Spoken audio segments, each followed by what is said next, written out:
A Tennessee judge has just issued a major ruling against the Title IX expansion the Biden administration put in place in order to clarify the times that the schools need to investigate sexual harassment claims, as well as expand LGBTQ protections to include transgender students. My name is Dina Sayegh Doll with the Legal AF channel. Let's break this down. So this new ruling is out of Tennessee. If you remember, the Scarametti case that the SCOTUS just heard around transgender issues was also out of Tennessee. But this is a lower court hearing saying this is a summary judgment motion. Essentially, they did not need to go to trial. He's deciding on the law, on the papers, on the briefs, in favor of those who said that the Biden administration's expansion of Title IX was unlawful. The judge agreeing with them, which means that now the Title IX across the whole country will have to be done according to the rules under 2020, back during, yes, the Trump administration rules, and not with the expanded rules that the Biden administration tried to put forward. So essentially, what is the crux of what's at issue is Title IX protects discrimination and harassment based on sex. And the Biden administration was, for one, trying to expand the role of schools. If students claim sexual harassment, that the schools have to look into these claims. They saw that the schools weren't always looking into these claims, weren't doing it well enough, weren't doing it thorough enough. And so they were expanding and clarifying that schools do need to look into these claims. So they were putting that on the schools, as well as the fact of saying that sex, the language used there, that you cannot discriminate based on sex, includes on gender identity. And the reason why they were including this, not only are they trying to protect trans students, but the Supreme Court, in their holding regarding Title VII, having to do with workplace discrimination, held that discrimination based on sex, that language included gender identity, that you cannot separate the two, because by nature, if you are discriminating somebody because they are trans, you are discriminating them based on sex. And it was actually Justice Gorsuch who wrote that opinion, not somebody seen in a liberal point of view. He wrote that opinion. So the Biden administration was trying to put Title IX, let's say, in line with this new Supreme Court holding, saying, well, Title IX also has as its language, you cannot harass or discriminate based on sex. And we are in our rules expanding and clarifying that that means sex means including gender identity, kind of putting it in line with what the Supreme Court holding was in Bostock. Bostock was the one having to do with the workplace discrimination. And they're saying this should also apply to another part of the Civil Rights Act that says sex, the one having to do with students.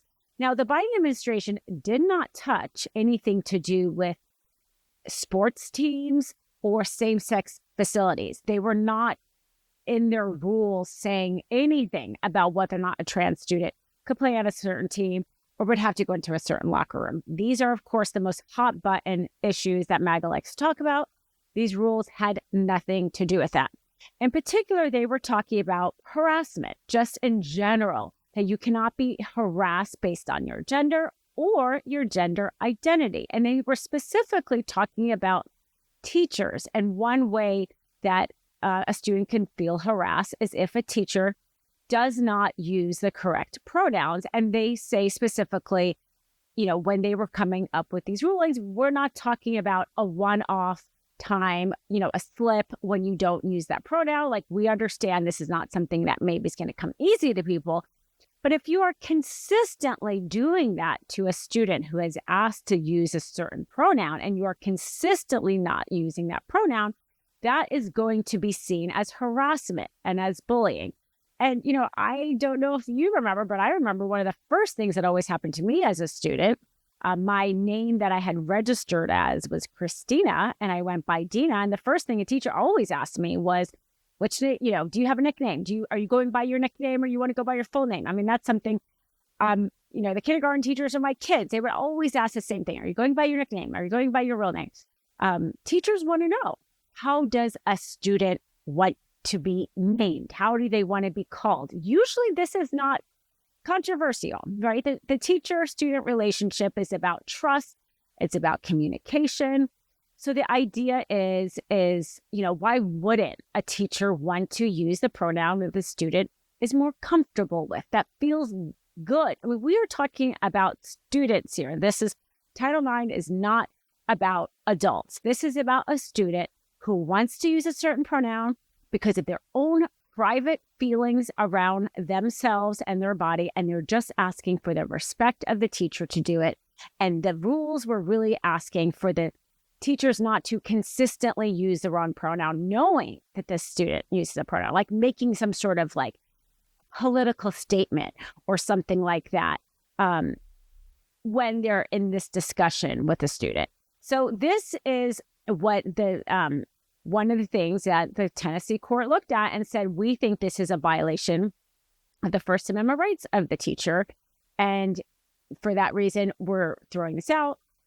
We're throwing it out based on the Loper case, which I know you've been following because Popok has been talking about that on Legal AF, which was saying that we used to have under the Chevron doctrine that courts deferred to the agencies who are making the rules under the law passed by Congress. But under this new Supreme Court Loper case, it's the other way around. Courts can kind of step in and use their judgment instead of the agency. And that's this court cited that, said, because of Loper, we think, you have gone too far. We're stepping in. We're saying no, essentially. And in terms of the First Amendment, the schools are interesting area of First Amendment because we restrict freedom of speech in schools more than we would out in public.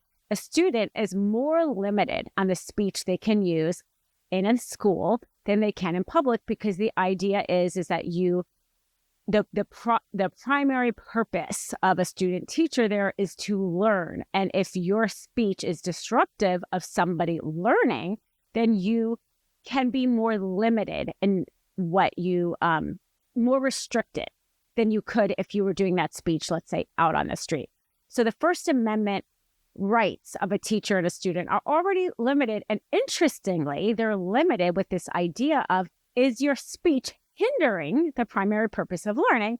And you could very well argue here that a teacher insisting to not use the pronouns of a student would actually be hindering that student's learning because, again, of what I talked about with the component of trust between a teacher and student and communication.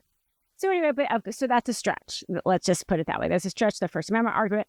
But at the end of the day, this is now basically the law of the land as Trump is going to go into office with these regulations already, this judge kind of do the bidding of him, already rolling back those rules that the agency had put in under the Biden administration to try to get schools to investigate more often any claim around sexual harassment having to do not even with a trans student, and then clarifying that the language sex includes gender identity to conform with the Supreme Court Bostock case. So this is where we're at. This litigation, I'm sure, will not be over. There will be appeals, but that's the latest attack yet again on the trans community, which is a tiny, tiny fraction of the community in our United States. And the attacks and the litigation and the lawsuits are really endless around this. We will continue to update you with them all. There's a lot of complicated cases in different areas and different venues, but this is what they're trying to do. The latest having to do with Title IX, willing to forego the protections, these expanded protections of not investigating fully sexual harassment claims because of allegedly they're being so offended that a teacher couldn't use a pronoun from a student based on that student's preference. My name is Dina Sayegh Doll with the Legal AF channel. Please subscribe for more videos like this.